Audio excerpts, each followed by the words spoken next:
Olá a todos, meu nome é Virgínia, eu vou apresentar o artigo A Reintegração Cromática, as mudanças de paradigma na conservação e restauração de bens culturais, escrito em parceria com a Júlia Vilela. A reintegração cromática é uma das fases mais importantes no processo de restauro e ela tem um grande impacto na definição da imagem final do bem. Então, o estudo ele vai apresentar sobre o desenvolvimento dos critérios de reintegração cromática ao longo do tempo, assim como a transposição dos critérios teóricos para a prática da reintegração cromática.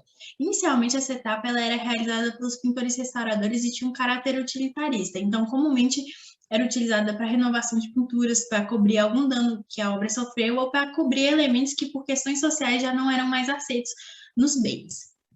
Inicialmente, essa etapa ela não era realizada com base em critérios ou muitas metodologias, mas com o estabelecimento da profissão de restaurador, o surgimento de diversas vertentes de restauro, diversos critérios e metodologias foram desenvolvidos para a realização dessa etapa. Nos manuais de restauro e nos relatórios é possível identificar algumas ideias que hoje já se têm definidas e conceituadas, como a retratabilidade e estabilidade dos materiais, respeito à historicidade e página do tempo, e que hoje elas norteiam os processos de restauro e são super importantes.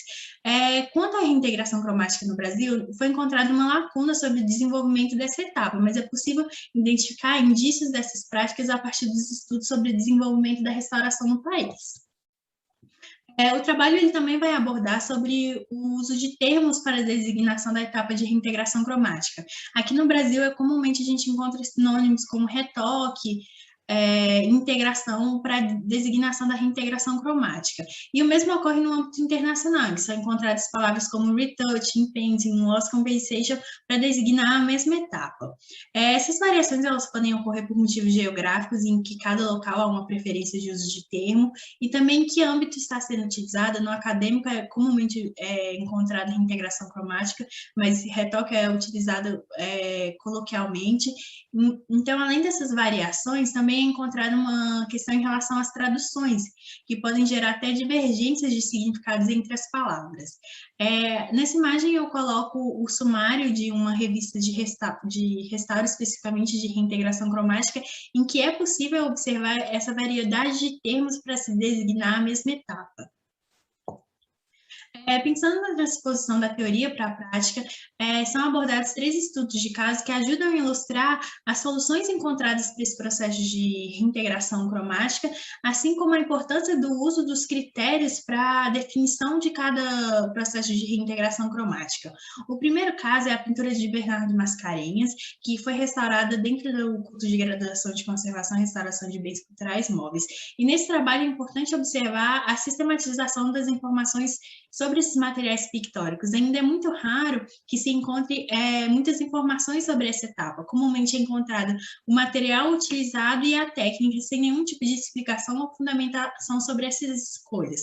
Então, nesse trabalho é observado a identificação do pigmento, da tinta, além dos registros fotográficos que colaboram não só para o registro desse processo para a obra, caso ela vá passar por um retratamento futuramente, mas também como uma forma de acompanhamento do envelhecimento dos materiais que estão sendo utilizados para o restauro e para a reintegração cromática. Então, nesse trabalho é importante observar a importância do registro das etapas para o processo de restauro e da própria reintegração cromática.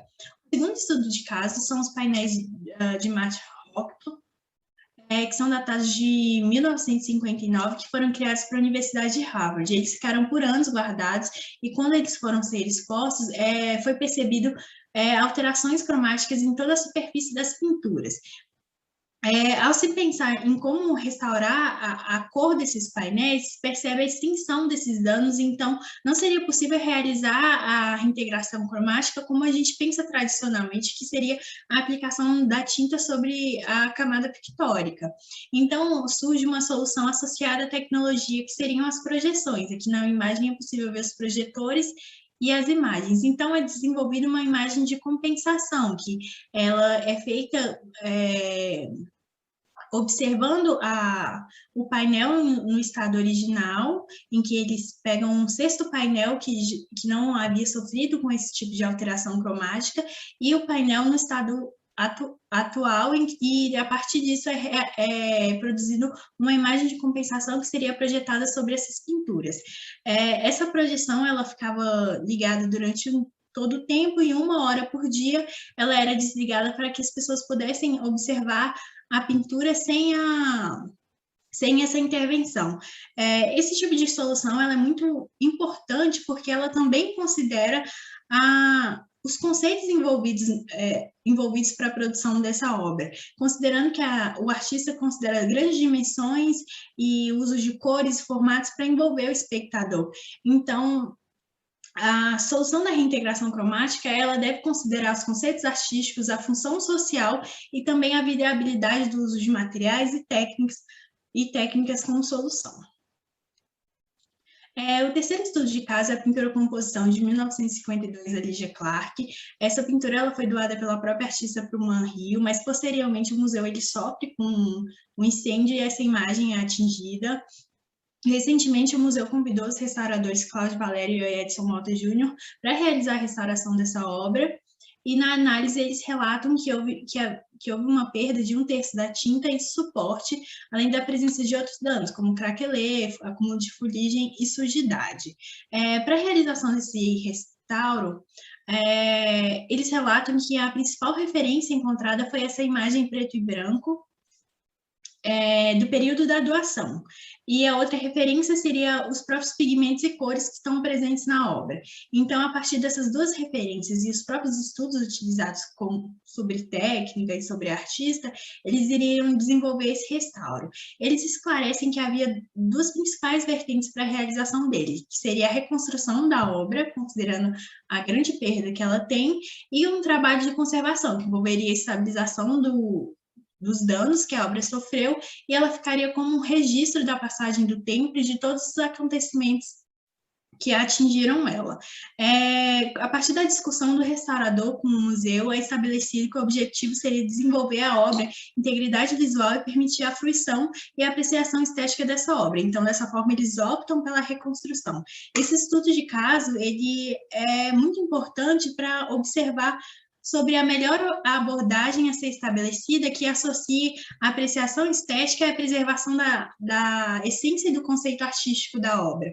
E, ao mesmo tempo, por ser um restauro extremo, que envolve a reconstrução, eles barram em diversas questões que envolvem originalidade e a adição de materiais.